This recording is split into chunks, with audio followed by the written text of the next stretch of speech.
Porque assim, como o relâmpago sai do Oriente e se mostra no Ocidente, assim será a volta do Filho do Homem. Onde estiver os cadáveres, ali se ajuntarão os abutres. Logo em seguida as tribulações daqueles dias, o sol escurecerá, a lua não dará sua claridade, as estrelas cairão do firmamento, os poderes do céu serão abalados.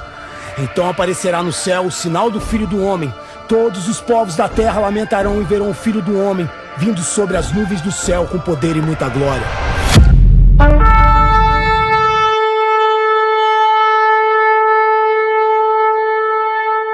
Eu sei que você já percebeu. Estamos vivendo os últimos dias da história desse mundo. A Bíblia, sem dúvidas, é o livro mais enigmático que já foi escrito. Previu o fim antes mesmo do começo. Ela moldou reis, derrubou impérios, transformou a história e revelou o nome do homem que partiu o tempo ao meio, Jesus Cristo. Mas dentro dela há algo ainda mais perturbador, um registro que parece ter sido escrito para hoje, uma mensagem selada para ser aberta, exatamente na nossa geração. O Apocalipse não é metáfora, não é poesia. É um cenário de destruição, guerra, fome, catástrofes naturais e um juízo que virá do céu. O mais assustador? A maioria dos sinais já aconteceu e o restante parece estar se cumprindo agora diante dos nossos olhos. Hoje vamos mergulhar nessa profecia, ver o que João viu e entender por que o Apocalipse bíblico é tão assustador.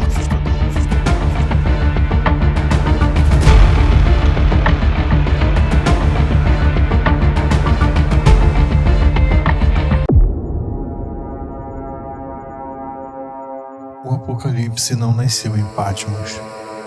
Ele começou séculos antes, espalhado como fragmentos de um espelho partido ao longo das Escrituras. Fragmentos que, quando unidos, revelam o fim de todas as coisas. Isaías, o profeta do juízo. Séculos antes de Cristo, Isaías escreveu palavras que queimavam como fogo. Ele viu a terra cambaleando como um bêbado, viu os céus se enrolando como um pergaminho, viu estrelas caindo do céu como folhas secas, e viu o dia do Senhor, quando a ira de Deus se acenderia contra todas as nações. Ele viu destruição, mas também redenção, uma promessa de novo céu, nova terra, e um povo purificado pelo fogo. Ezequiel, o profeta das visões.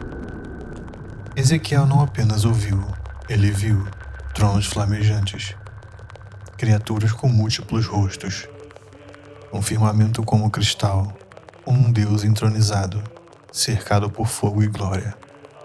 Mas ele também viu Gog e Magog, os exércitos do fim, marchando contra Israel, em um confronto que ultrapassa o plano terreno, o mesmo Gog e Magog que João veria novamente, séculos depois. Daniel, o vidente dos reinos. Daniel era um jovem exilado em Babilônia, quando Deus rasgou o tempo diante dos seus olhos. Ele viu reinos surgindo e caindo. Viu uma estátua de metais representando impérios, até que uma pedra cortada sem mãos o destruiu. Ele viu 4 bestas saindo do mar, um trono sendo colocado, e um ancião de dias julgando as nações. Mas o mais aterrador foi quando viu um ser perverso, arrogante, que perseguiria os santos no fim dos tempos. O Anticristo. Daniel quis entender, mas ouviu. Vai, Daniel, porque estas palavras estão seladas até o fim do tempo. Zacarias, o mensageiro de cavaleiros e chamas. Zacarias viu cavaleiros patrulhando a terra. Viu um rolo voador trazendo maldição. Viu a reconstrução do templo. Mas também a promessa de um tempo em que o Senhor pisaria o Monte das Oliveiras. Ele viu o julgamento sobre as nações. Viu Jerusalém cercada. E o Senhor vindo para pelejar com poder e glória. João, o último a ver. E então veio João, o último dos apóstolos, exilado numa ilha por se recusar a se calar sobre Jesus. Um velho, isolado, mas com os olhos abertos para o céu.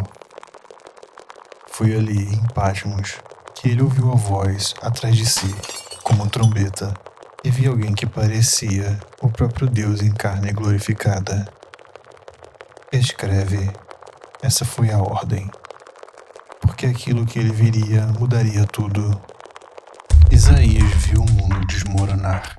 Ezequiel contemplou rodas dentro de rodas e criaturas que desafiam a razão.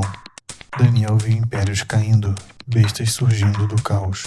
Todos eles vislumbraram lampejos, pedaços, ecos distantes do fim. Mas só João foi levado para dentro da sala do trono. Só ele viu o que nenhum outro profeta ousou descrever. Um livro, selado com 7 selos, trancado com os segredos do juízo final. E quando o Cordeiro começa a quebrar os selos, a história da humanidade muda para sempre. Uma sala, um trono, relâmpagos, trovões e vozes ecoam em volta de uma multidão celestial. No centro, um livro selado com 7 selos, trancado, selado, guardado pelo próprio Deus. Nenhum homem, nenhum anjo. Ninguém no céu, na terra ou debaixo da terra podia abri-lo. João chorava. Chorava porque os segredos da história estavam ali e ninguém era digno. Até que um dos anciãos disse: Não chores. Eis aqui o leão da tribo de Judá, a raiz de Davi, que venceu para abrir o livro e romper os seus 7 selos. E então um cordeiro se aproxima. Depois que ele quebrar o primeiro selo, a terra nunca mais será a mesma. O primeiro selo é quebrado. Um cavalo branco surge. Quem o monta tem um arco e recebe uma coroa. Ele cavalga vitorioso para vencer. Alguns dizem que é Cristo, outros que é o Anticristo, o grande enganador. Um líder carismático que conquista, não pela guerra, mas pelo discurso. Então vai entrar agora o cavalo branco. Amém. Né? E o cavalo branco ele vem apresentando paz, poder, né? Opulência. Ele tem um arco nas mãos, ele tem um grande poder bélico, mas não tem flechas. Ah, sem flechas. Tá. O Trump vai voltar, tá? Já fica adiantado aí pra você. Trump volta. Gravado nesse podcast. Ele volta. Ele vai ter um papel importante, então. Importantíssimo. É o primeiro cavaleiro do Apocalipse. No meu entender, de ser o primeiro. Né? Ele vai trazer a falsa paz. O primeiro é o Anticristo ou não? O Anticristo.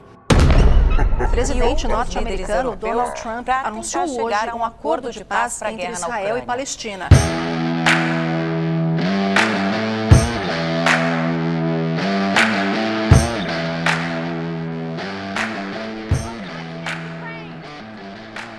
O que sabemos essa é a primeira peça do dominó, uma falsa paz que precede a destruição.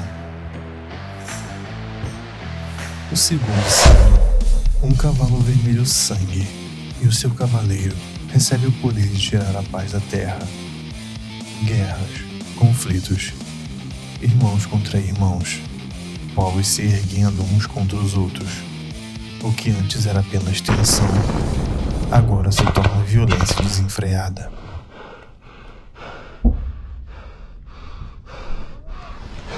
O terceiro selo, um cavalo preto. Em suas mãos, uma balança. Fome, escassez.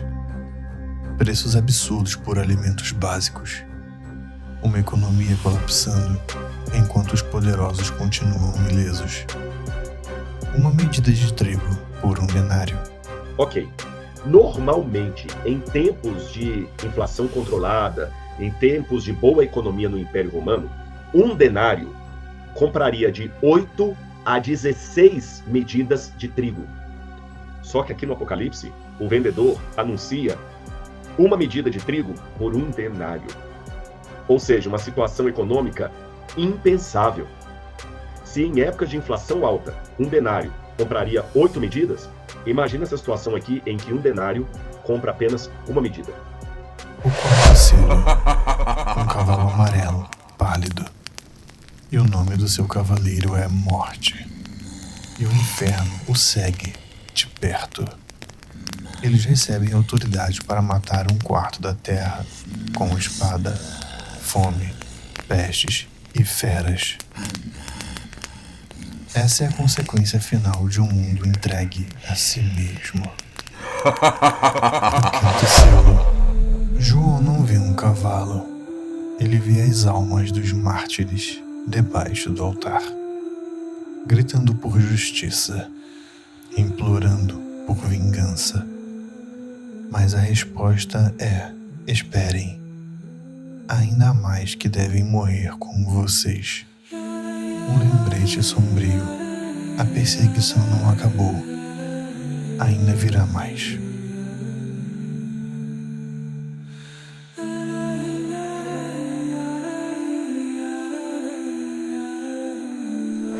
O sexto selo. Um terremoto gigantesco. O sol escurece, a lua se torna sangue, estrelas caem como figos verdes lançados pelo vento. O céu se enrola como um pergaminho, e os poderosos reis, governantes, ricos, se escondem em cavernas, gritando. Cai sobre nós, montes, escondendo-nos da face daquele que está no trono. O medo agora é palpável. O sétimo selo. Silêncio. No céu, por meia hora. Nada. Como um suspiro antes da tempestade. Como uma pausa antes da execução.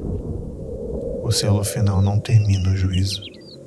Ele abre as portas para algo ainda maior. As 7 trombetas. E aqui começa a próxima etapa. A justiça divina agora não é mais simbólica, é sonora. E cada toque vai estremecer a terra.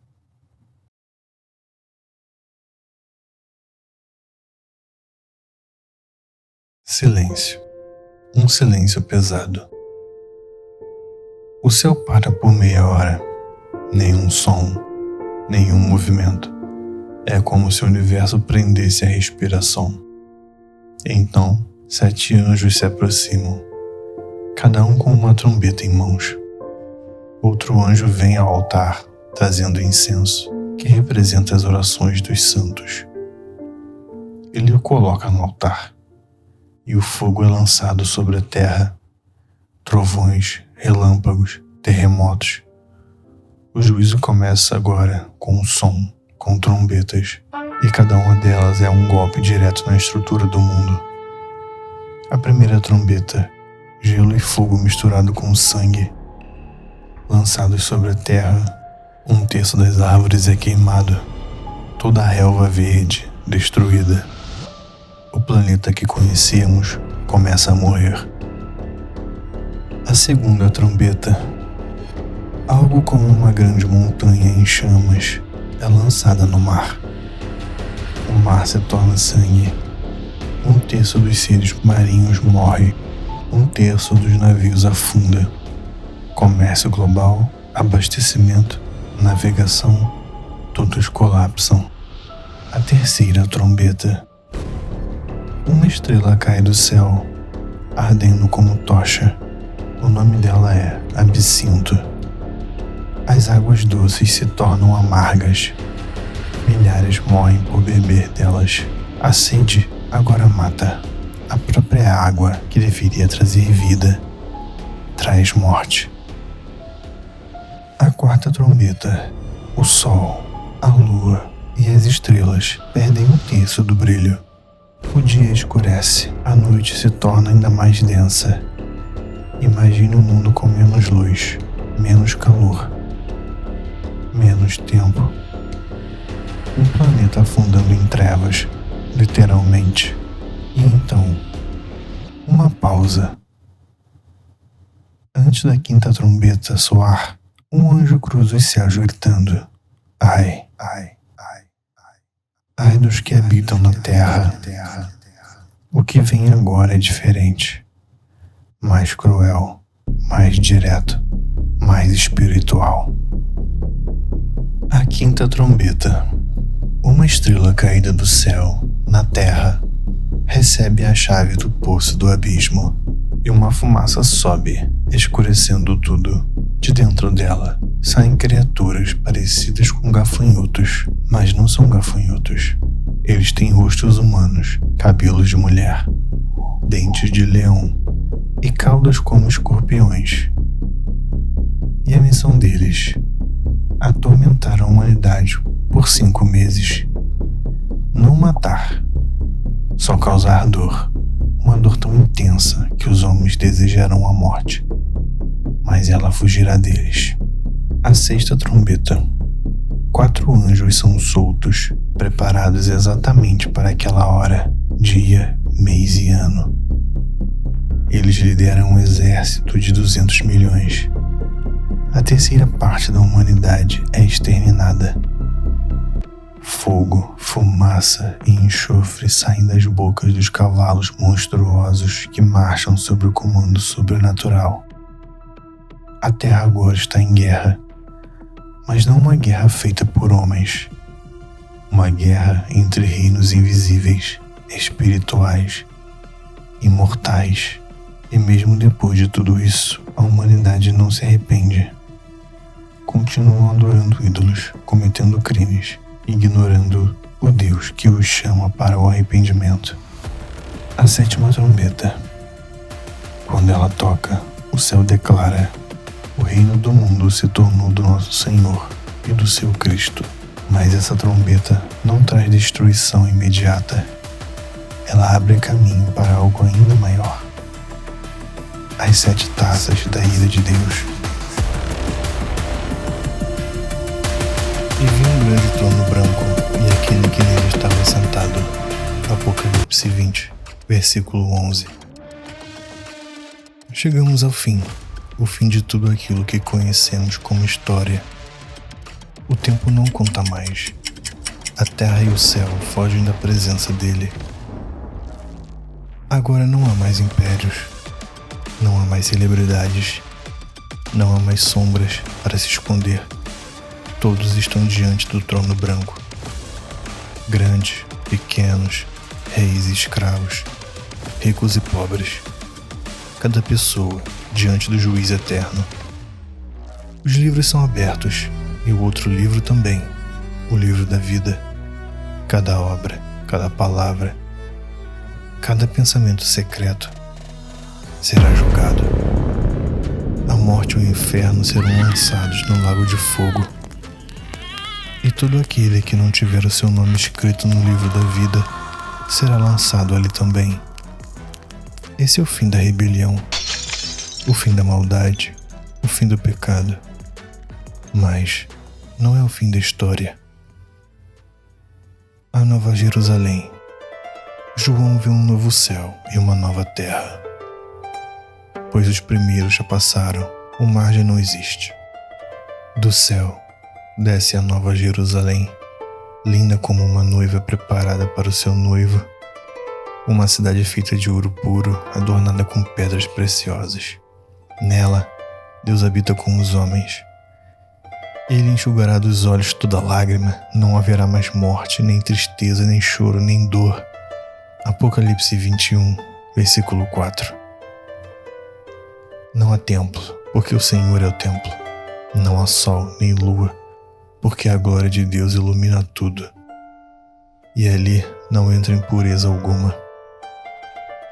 O Apocalipse não é só um aviso, é uma escolha. E você pode fechar os olhos para tudo isso, ou abrir os olhos agora e entender que a história já foi escrita. E só existem 2 destinos: a vida eterna com Deus, ou a separação eterna dele. O final já começou.